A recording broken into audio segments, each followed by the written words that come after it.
Daniel Reese always thought the galaxy would be bigger. As a child on Earth, he had stared at the stars and imagined endless cities of glass and light. Ancient knowledge passed from civilization to civilization, like stories around a campfire. But now, years later, sitting in the crumbling archive station orbiting a forgotten gas giant, Daniel realized something unsettling. The galaxy wasn't built on wisdom. It was built on dust, mistakes, and things people preferred to forget. The Galactic Concord had granted humanity limited access to the Grand Archives only a few decades ago. Most species were cautious about newcomers poking around in old histories. Humans were unpredictable, they said, curious in ways that could cause trouble. They weren't wrong. Daniel leaned back in his cracked chair, scrolling through endless files on the dim holoscreen. At first glance, it was all standard historical data: wars, treaties, disasters, the slow march of civilization. But something gnawed at him. He had stumbled across an entry about the Zoric Dominion, a powerful race supposedly destroyed in a solar implosion 5,000 years ago. Except a different file, buried deep in an unrelated agricultural database, mentioned a Zoric colony trading resources only 3,000 years ago. Daniel frowned. It wasn't just the Zoric. Across dozens of records, there were fractures like this. Tiny inconsistencies no one had bothered to fix. Civilizations that should have been wiped out still sending out signals centuries later. Treaties signed between species that official histories claimed never coexisted. It was sloppy, and it didn't make sense. Maybe it was just bad record-keeping. After all, the galaxy was vast and chaotic. But Daniel had been trained as an exo-historian, and if there was one thing he trusted, it was patterns. And right now, the pattern he saw was deliberate. Someone had hidden something. He tapped a few keys, pulling deeper into the restricted networks. His clearance wasn't high, but humans were good at bending systems in ways older species never anticipated. Within minutes, Daniel found himself staring at a corrupted file labeled only First Dawn Accord, Classification Prime. First Dawn. That wasn't a term he recognized. It sounded important, monumental, even, but the file was locked behind Concord-level encryption, the kind usually reserved for weapons research and planetary security. Daniel sat back, heart hammering a little harder. He had a choice. He could ignore this, walk away, file a boring report about data inconsistencies, and let it vanish into a bureaucratic black hole. Or he could do what humans had always done best: ask the questions nobody wanted answered. A low hum filled the archive station as the evening shift lights dimmed. Daniel stared at the encrypted file, a grin slowly tugging at the corner of his mouth. Nobody ever noticed the human, sitting alone, lost in the archives. Maybe it was time they did. The next night, Daniel returned to the archives long after his official shift ended. The halls were nearly silent, the low hum of the station's aging systems filling the void. Most of the other researchers had gone back to their quarters or into the artificial gardens for simulated sunlight therapy. It was the perfect time to dig deeper, away from curious eyes. He slipped into an unused server room, the door barely clinging to its hinges. It smelled of dust and old electronics. Daniel set up his portable interface, bypassing the station's weak firewalls with a few carefully placed viruses he had picked up back at the university. The Concord systems were old, trusted for too long, and not built to withstand a human with more stubbornness than sense. It took hours, lines of corrupted code, missing sectors, blank metadata. It was like trying to piece together a jigsaw puzzle where half the pieces had been intentionally melted. But Daniel was relentless. Finally, just before the station's artificial dawn cycle kicked in, he found something: a name. The First Dawn Accord had been a gathering, not just of species, but of powers. According to the few scraps of record he could piece together, it had been the founding event of the Galactic Concord, but not in the way the history books described. The Accord hadn't been about peace. It had been about erasure. Entire civilizations had attended, and those who refused to kneel were wiped out, their histories systematically deleted. The unity of the galaxy had been forged through selective memory and ruthless control. Daniel leaned back, feeling cold even though the server room was stifling. The galaxy he thought he understood was nothing more than a carefully managed illusion. He tapped his console to save the files, but a sudden flicker of motion caught his eye. A message, appearing on the center of his screen, in bright, angry red. "Turn back, human. You don't understand what you're stirring." Daniel froze. His heart pounded against his ribs. He wasn't alone in this system. Someone had been watching. He yanked the drive from his interface, killing the connection. The message remained, glowing ominously for a few seconds longer before vanishing into black. The halls outside were still empty, but now they felt different, heavier, as if unseen eyes were tracking his every move. Daniel stuffed the drive into his jacket and made his way back to his quarters. Every step felt slower, like moving through water. Questions tumbled through his mind. Who had sent the warning? Was it a Concord security unit? Or something worse? How much danger was he really in? As he reached his door, he paused, looking back down the long, empty hallway. He had two choices. He could forget everything he had seen, live out a quiet, unremarkable life, maybe even earn a promotion if he kept his head down. Or he could find the rest of the truth. Daniel keyed open his door and slipped inside, heart pounding, mind racing. He already knew which choice he was going to make. Daniel couldn't stop thinking about the message. His mind replayed it over and over, like a whisper that refused to fade. You don't understand what you're stirring. It wasn't a warning. It was a threat. But that didn't matter. He was too far in now. The truth, whatever it was, had begun to eat away at him, and he couldn't walk away. Not anymore. He spent the next few days diving deeper into the fragments of the First Dawn Accord. Every hour he could steal from his duties, Daniel worked on decoding what had been erased.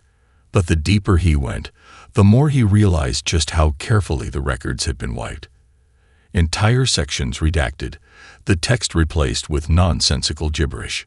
It was like someone had worked tirelessly to erase the galaxy's history and replace it with a sanitized version, one that hid the ugly truth behind a polished veneer of unity and peace.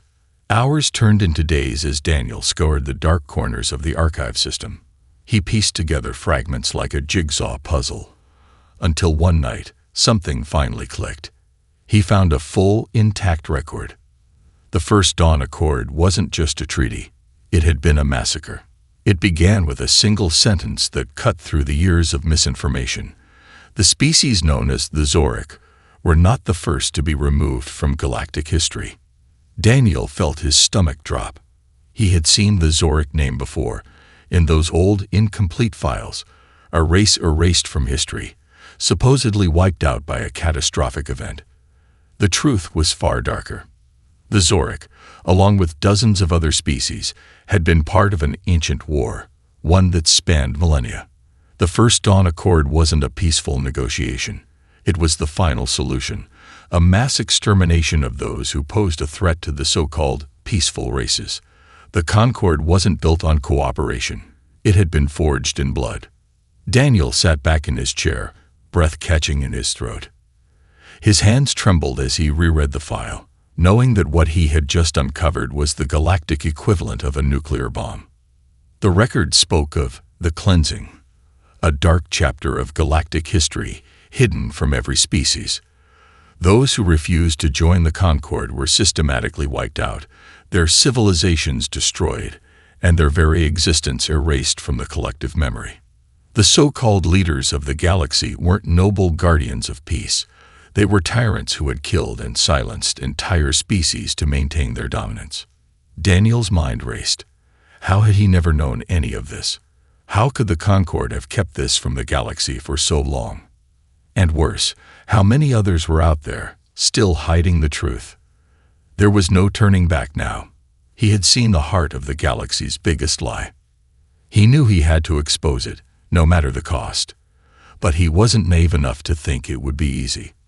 The Concord wasn't just a political alliance. It was an empire. and empires didn't fall because of a few forgotten records. Still, Daniel knew one thing for sure. He couldn't let this lie stand any longer. The galaxy had to know the truth. The question now was how. The weight of what Daniel had uncovered pressed down on him like a physical force. He could feel it in the pit of his stomach, the suffocating realization that there was no going back. The truth he now carried wasn't just dangerous. It was a galaxy-shattering weapon, and he had no idea how to use it. He couldn't go to the Galactic Concord. They would silence him before he could finish speaking. He couldn't go to any of the other archives. Too many eyes, too many people who knew too much. This had to be done quickly, quietly, and with a kind of precision that only a human could manage. The only option left was to broadcast it, all of it. The files, the evidence, the truth about the First Dawn Accord and the cleansing. He had to get it out to the stars, to the millions who had no idea how far the galaxy's so-called peace had been bought. But that meant breaking every rule the Concord had put in place, and that meant doing something that terrified him more than anything he had faced before. Daniel's fingers hovered over his interface, a small, unassuming device in its hands. He had spent hours configuring it, tweaking the settings, making sure the data would be broadcast to every open channel, every hidden network. It would take less than 30 seconds for the information to flood the galaxy, but only if he could get to the transmitter undetected. The station where Daniel worked wasn't on any official Concord map. It was an isolated outpost, meant for archiving and data retrieval. A place so far off the grid, it was perfect for something like this. But it also made it a target. If the Concord's enforcers were looking for him, it wouldn't take long for them to find the signal coming from here. Every instinct told him to stop, to walk away, to bury the files and forget everything he had learned. There was too much at stake, too many lives in danger. But that was the problem, wasn't it? If he didn't do this, nothing would change. The lies would remain, buried deep in the archives, and the galaxy would keep spinning under the illusion of peace. He couldn't live with that. Daniel took a deep breath and activated the device. A small, blinking light appeared on the screen, signaling that the broadcast had begun. His heart raced as the data flooded the airwaves, spreading to every corner of the galaxy where it could be received. The First Dawn Accord, the cleansing, the massacre that had been erased from history. His finger hovered over the transmit button, but before he could release it, the doors to the room slammed open. A group of Concord security officers stormed inside, their weapons drawn, their faces grim. They had found him. Daniel Reese, one of them said, voice cold. You've made a grave mistake. The transmission was already halfway complete. There was no turning back now. Stop it, the officer demanded, moving toward him with an unblinking stare. Turn it off. Daniel didn't even look up. He knew there was no way out. The data had already been sent. The truth was out there. Daniel didn't flinch when the Concord security officers surrounded him. There was nothing left to fear. The broadcast had already been sent, the data flooding into the open networks. The truth was out. He had expected a swift response, but not like this. The officers, clearly rattled by the gravity of the situation, exchanged nervous glances. Daniel knew they could already hear the echoes of his actions across the galaxy, the ripple that would become a wave. You think this is over? One of the officers spat. You've just signed your death sentence. Daniel didn't respond. He had no time for threats anymore. The events were already set in motion, far beyond their control. As they grabbed him roughly by the arms, forcing him to his feet, his mind raced. He imagined the chaos unfolding across the stars. Planets, stations, and outposts receiving the broadcast, their systems lighting up with the files he had released. The First Dawn Accord, the cleansing, the brutal, systematic erasure of entire civilizations, the truth about the galaxy's blood-soaked foundation. But even as he tried to absorb the full impact of what he'd done, he felt something shift. It wasn't fear or regret. It was the growing weight of the galaxy's awakening. Within hours, the galaxy was in uproar. The broadcast had been too widespread, too undeniable. Every sentient species, from the ancient and revered to the young and growing, had seen it. The truth about the Concord's foundation could no longer be hidden, and the reaction was explosive. The first response came from the Shell Torah, a peaceful, once dominant race who had always been proud of their cooperation with the Concord. They were the first to break their alliance, publicly denouncing the supposed peace they had lived under for centuries. Their leaders spoke of a fabricated history, of the thousands of species that had been systematically wiped out for the Concord's expansion. It was a public slap in the face, and it sent a ripple through the galaxy. The Garthan Coalition, a union of aggressive mercenary species, followed suit, declaring that they, too, had been missiled. While their motives were less noble, their actions spoke volumes. They had always been the Concord's enforcers, but now, the truth gave them leverage. They started pulling their troops from peacekeeping efforts, sowing doubt in the Concord's ability to maintain control. And then came the uprising on Xanthia II, an agricultural world once part of the Zoric Empire. The colonists there, having lived under a veil of silence for centuries, took to the streets. The Zoric had been among the first to be erased, their civilization wiped out, their name removed from every record. But now, the people of Xanthia II knew the truth. They weren't victims anymore. They were rebels, and they had a cause. The galaxy had started to tear itself apart. Protests broke out in dozens of systems, some peaceful, others violent. A wave of distrust swept through every corner of the galaxy. The so-called peace had always been a lie, and now Daniel was at the center of it all. As he was shoved into a containment cell, his hands bound, his fate uncertain, he couldn't help but feel a strange sense of satisfaction. He had done it. He had exposed the truth. It was no longer his secret to carry. And as the chaos spread, he realized something else. The galaxy was waking up, and it would never be the same again. Daniel had expected to be locked away for the rest of his life, maybe executed for the massive upheaval he had caused. What he hadn't anticipated was the growing resistance, or the consequences that came with it. The days blurred together in the cold isolation of his cell. The metal walls were unforgiving, and the dim lights above did nothing to erase the tension in the air. Outside the walls of his prison, the galaxy was in a state of flux. The broadcast had ignited a firestorm, one that had spread faster than even Daniel could have imagined. Resistance movements were springing up in every system, from the smallest colonies to the heart of the Concord's strongest worlds. They were organizing, sharing the truth he had exposed, rallying against the betrayal that had spanned centuries. The Zoric descendants on Xanthia II were the loudest, but they were far from the only ones. The broadcast had given voice to a galaxy that had been silenced for too long. Daniel had never thought of himself as a revolutionary. He had only wanted the truth to be known, to give the galaxy a chance to see its own history for what it truly was. But now, he realized, there was no going back. His name was already a symbol, for better or worse, and he wasn't sure if he was ready for the weight it carried. He wasn't the only one in the cell block anymore. There were others, rebel leaders, dissidents, and those who had been accused of challenging the Concord before. Some were quiet, resigned to their fate, while others whispered about plans and escapes. One of them, a woman with pale green skin and a harsh gaze, was particularly talkative. "They won't kill you," she said one evening when the guards had left. "Not yet. You're too valuable."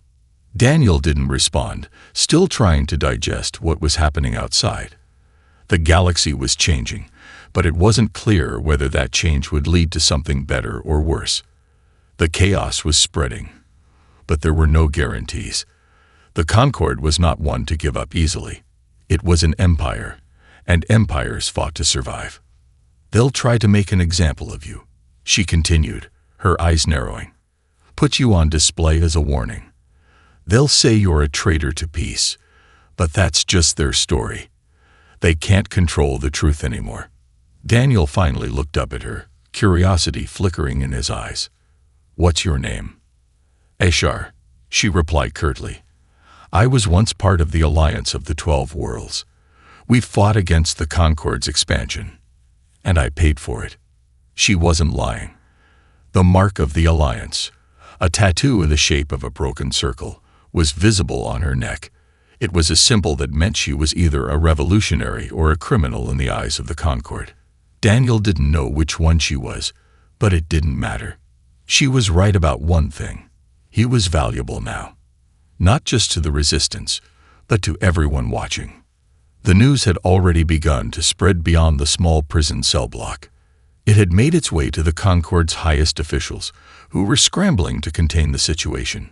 They couldn't erase the broadcast. They couldn't erase Daniel anymore. "Whatever happens, you need to decide where you stand," Ashar said, her voice low. "Because the storm's coming, and you'll either be caught in it or you'll lead it." Daniel nodded, though he wasn't sure he was ready for either. But deep down, he knew something had changed. The galaxy had awoken, and there was no force that could put it back to sleep. Daniel's mind had been racing ever since the broadcast had gone live. But now, trapped in the cold cell with nothing but the hum of the station to accompany him, he had no choice but to confront the reality of the situation. The truth was out. The galaxy knew about the cleansing. The Concord was on the brink of collapse. But where did that leave him? For days, he heard the distant sounds of riots and uprisings spreading throughout the galaxy. On every channel, every news feed, the revolt was growing. The voices of the oppressed were louder now, and the Concord's narrative was falling apart. The Empire had been exposed, but in its place, there was no clear path forward. No one knew what would come after the collapse. And that terrified Daniel. His cell was grim, but not entirely empty. Ashar was there, talking to others, organizing the dissidents. The rebellion was no longer just a scattered group. It was an unstoppable force moving with increasing speed, and it had found a rallying point in Daniel's revelation. But there were no easy answers. "You've lit the fuse," Ashar told him one morning when the guards had left them momentarily alone. "Now we need to make sure the explosion takes out the right people." Daniel nodded, the weight of her words sinking in. "I didn't want this," he muttered, his voice barely a whisper. "I just wanted to expose the truth." "I know," she replied. "But the truth is dangerous, and once it's out, you can't control where it goes." Ashar's face was set in grim determination. She wasn't wrong. The truth had already started to consume the galaxy, pulling everyone into a fight they hadn't expected. The Concord's attempts to suppress the rebellion had only made it stronger. Each protest, each revolt, fueled the fire. And now, no matter how hard the Empire tried to rebuild its facade of peace, there was no stopping what had begun. A loud clang echoed from outside the cell, followed by the soft footfalls of a guard approaching. Daniel's heart raced. He knew the Concord wouldn't leave him in isolation forever. They would want to make an example of him, a warning to anyone who might follow his lead. His mind began to race with possibilities, but none of them were good. The door to his cell slid open, and 2 guards entered, their weapons holstered but their eyes cold. Behind them stood a woman in a high-ranking officer's uniform, her posture stiff and imperious. Daniel recognized her instantly, Captain Saren, one of the Concord's most ruthless enforcers. "We need to talk," Captain Saren said, her voice smooth but laced with an unmistakable edge. "You've caused quite a stir, Daniel Reese, and now it's time for you to choose." She stepped forward, her eyes locked onto his. "The Concord is offering you a deal. You can help us regain control of this mess, or you can watch the galaxy burn. It's your choice. But make no mistake, we will win this war. The question is whether you'll be part of the rebuilding or buried in the rubble." Daniel stood up, his body tense. He didn't need to hear the rest of her offer. It was the same ultimatum every empire gave to those it thought could be useful. Join us or die. But this time, something inside him snapped. "No," Daniel said firmly. "I'm not going to help you put the pieces back together. You built this system on lies, and I'm not going to let you fix it."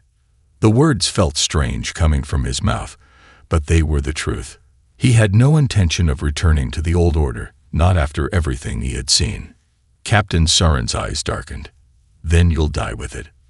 Before he could respond, the door slammed shut, and the guards took him away, dragging him down the hall toward an uncertain future. But as the darkness closed in, Daniel felt a surge of hope he hadn't expected. The rebellion was rising. The galaxy was changing, and he had just made a choice that couldn't be undone. The days that followed were a blur of cold metal, harsh interrogation, and isolation. The Concord wasn't known for showing mercy, and Daniel could feel the weight of their wrath with every passing moment. He had made his choice. There was no going back. But what choice did he really have? The truth was out. The galaxy was unraveling, and Daniel was a symbol now. For better or worse, he had sparked something too big for anyone to control. The rebellion was no longer a scattered group of dissidents. It was a revolution, sweeping across the galaxy like wildfire. In his cell, Daniel sat with his back against the wall, eyes closed, trying to block out the noise of the prison. The cries of prisoners, the clangs of doors, the ever-present hum of the station. He thought about the countless people who were now fighting in his name. Ashar had come to see him a few times, bringing news of the rebellion's victories and struggles. The Zoric descendants were leading an assault on Concord-held planets, while alliances were forming between species who had once been enemies. The galaxy was waking up, but it wasn't just the oppressed who were rising. The Concord, in its desperation, was starting to fracture. Some factions wanted to rebuild, to restore the peace under a new order. Others, the more radical leaders, were calling for an all-out war to crush the insurgents once and for all. It was clear that the old empire was on the brink of collapse. One night, as the stars outside the prison flickered in the distant void, Daniel heard a noise outside his cell. Footsteps. A voice. It was Ashar. "They're coming for you," she whispered through the bars. "The rebellion's leaders have made a decision. It's time to end this, before the Concord wipes out everything." Daniel stood up, his heart pounding. "What do you mean?" Ashar's face was serious, but there was something in her eyes, something that had shifted since their first conversation. "We need you. There's a fleet ready to strike the heart of the Concord, but we can't do it without you. The truth you uncovered is the weapon we need. It's time for a final push." Daniel swallowed hard. The weight of the galaxy was pressing on him. He had exposed the truth, yes, but could he really lead a revolution? Could he guide the galaxy into a new era? "Are you sure?" he asked, his voice cracking slightly. Ashar nodded. "The people trust you now. You've already shown them the way. It's not about us anymore, Daniel. It's about everyone who's been silenced." In that moment, something shifted inside Daniel. He wasn't just the man who had exposed a lie. He wasn't just a symbol. He was the catalyst, the one who could bring an end to the old order. The future of the galaxy rested on his shoulders. He looked at Ashar, his eyes resolute. "Let's end it." Together, they moved swiftly through the prison corridors, evading the guards. The walls around them felt like they were closing in, but Daniel knew that freedom was just beyond. Ashar's contact on the outside was ready. A fleet was waiting for the signal. A final battle was imminent. As they reached the hidden exit, Daniel looked back one last time. The prison was a symbol of everything the Concord had tried to control, but it wouldn't hold him, or the galaxy, any longer. The revolution had begun, and the old empire would fall.